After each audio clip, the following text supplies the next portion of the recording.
Hello. T.C. Calvert.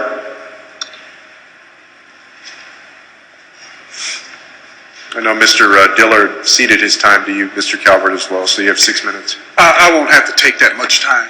First of all, let me thank the city staff and the city manager for having the will to send the members of her team to meet with us. The last time I was here, I talked about bringing all the people together. And you see, we kind of done that. So today, my text is going to be, does this city council have the willpower? Back in the 60s, Brother Williams, Lyndon Baines Johnson, and the members of that Congress passed the Voting Rights Act because there was willpower. Does this council have the willpower to change that ordinance that you passed just a few years ago, to strengthen and put teeth into what we've been working on, the hundreds of hours, the 17 meetings we've had, to have the willpower? You have the opportunity. You have an opportunity to be the beacon light for the rest of the nation. Everybody says Atlanta, Sister Ozuna, has the best plan to do diversity. I say not. I think it's San Antonio, Texas. With the leadership of this mayor and the leadership of this council, you can go down in history as being one of the best councils to put this on record. But you got to have the what? Willpower. Like Johnson and that Congress did. Even when Dwight Eisenhower, under the Nixon administration, a Republican administration, Mr. Souls, they're the ones that came up with the affirmative action plan, not the Democrats. It was passed under the Republicans. So does this council have the willpower to move on this 5-year action plan? This council gave $500,000 to the Economic Development Foundation. Those of us in this community know who controls the economic development as it proceeds in this city and where the Eagle Shell is going. Is it reaching the West Side, District 5, Brother Medina? I would say not. Is it coming into District 1 in the West End? I would say not. Is it coming to parts of District 3? Some of it is, some of it's not. But it surely is not coming into District 2.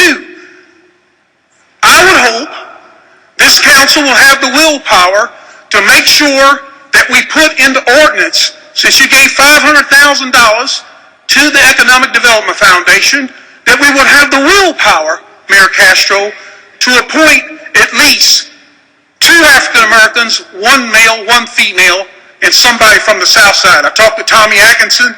He said that he had talked to Mayor Cisneros about making sure that we have a voice at that table.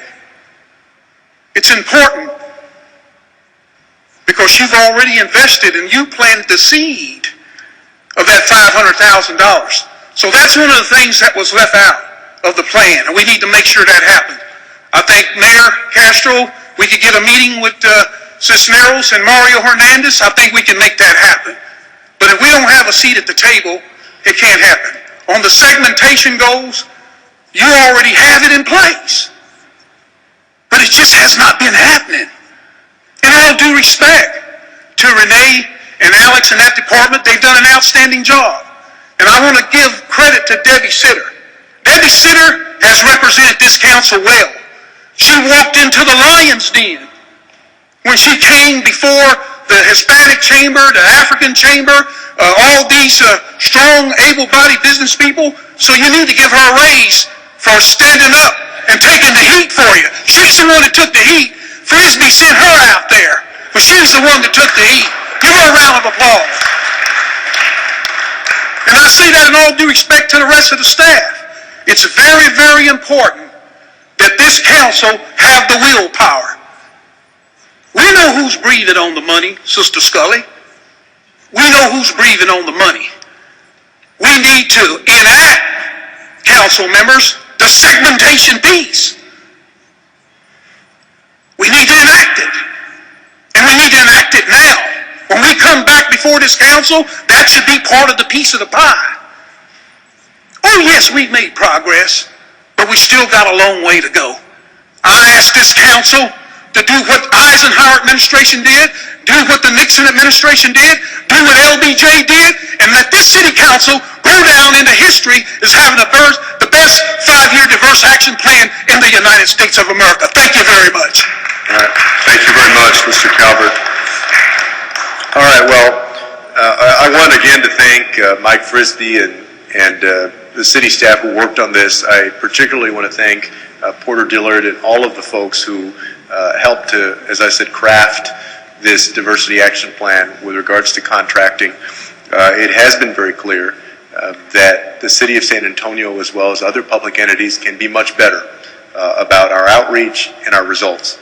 And this action plan is an important step forward to ensuring that more opportunity is extended throughout the community.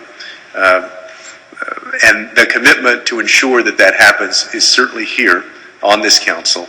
And I'm pleased that we have this important step before us to support. I also want to thank the business community that participated in this, each of the chambers that, of course, bring their own perspective. San Antonio is a very diverse city, and we should have opportunity that reflects that, and we will.